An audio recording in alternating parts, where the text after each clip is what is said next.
ஏதாச்சும் ஒரு விஷயத்த பண்ணி வாழ்க்கையில முன்னேறலாம் அப்படின்னு நினைச்சு ஒவ்வொரு தடவையும் தோல்வியை மட்டுமே சந்திக்கிறீங்களா?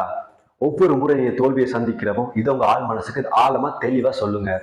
நான் இன்னும் தோக்கல, இந்த உலகமே நீ தோத்துட்டேன்னு சொன்னாலும் நீங்களா ஒத்துக்கொள்ற வரைக்கும் நீங்க தோத்ததா அர்த்தமே இல்லை.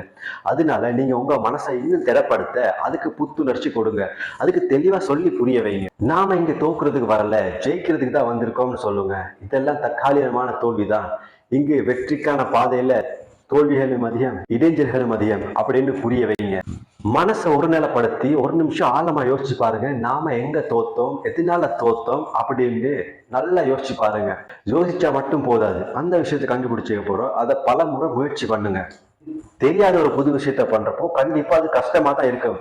தயவு செஞ்சு விட்டுறாதீங்க. தெரியாத விஷயத்த பலமுறை பண்றதுனாலதான் அது நமக்கு பழக்கமாவே வரும்.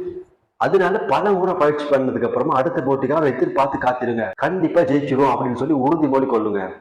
போட்டிக்கான நுணுக்கங்களை அனுபவசாலிய கிட்ட இருந்து அதிகமா தெரிஞ்சுக்கோங்க. உங்க மனசுக்கும் மூளைக்கும் கண்டிப்பா ஜெயிச்சிரும் அப்படின்னு சொல்லி தன்னம்பிக்கையை மட்டுமே விதைங்க. எப்பவுமே நேர்மையான சிந்தனைகளோட மட்டுமே இருங்க.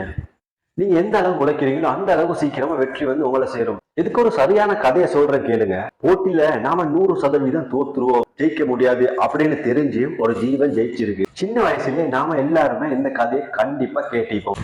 அந்த கதை தான் முயலுக்கும் ஆமைக்கும் ரேஸ் விட்ட கதை. இந்த போட்டியில நாம கண்டிப்பா தோத்துரும் அப்படின்னு தெரிஞ்சுமே அந்த ஆமை ஏன் போட்டியில இறங்கிச்சு தெரியுமா? ஏன்னா இங்க வரலாறு தோத்தவனையும் ஜெயிச்சவனையும் மட்டும்தான் பேசும், உட்காந்து வேடிக்கை பார்த்தவன கிடையாது. அதெல்லாம் தாண்டி அந்த ஆமை எப்படி ஜெயிச்சிச்சு, அதுக்கான காரணம் என்னன்னு தெரியுமா? அதோட தன்னம்பிக்கை, விடாமுயற்சியும். நீங்களும் அந்த தன்னம்பிக்கையை விடாம கெட்டியா பிடிச்சோங்க. எந்த காரணத்துக்கும் தன்னம்பிக்கையை மட்டும் விட்டுறாதீங்க. ஏன்னா நீங்க ஜெயிக்கிறதுக்கு தன்னம்பிக்கை தான் அவசியம். எது நடந்தாலும் சரி தன்னம்பிக்கையை மட்டும் கை விட்டுறாதீங்க. ஏன்னா அதுதான் எந்த ஒரு மனுஷனையும் வெற்றியாளனா மாத்தும்.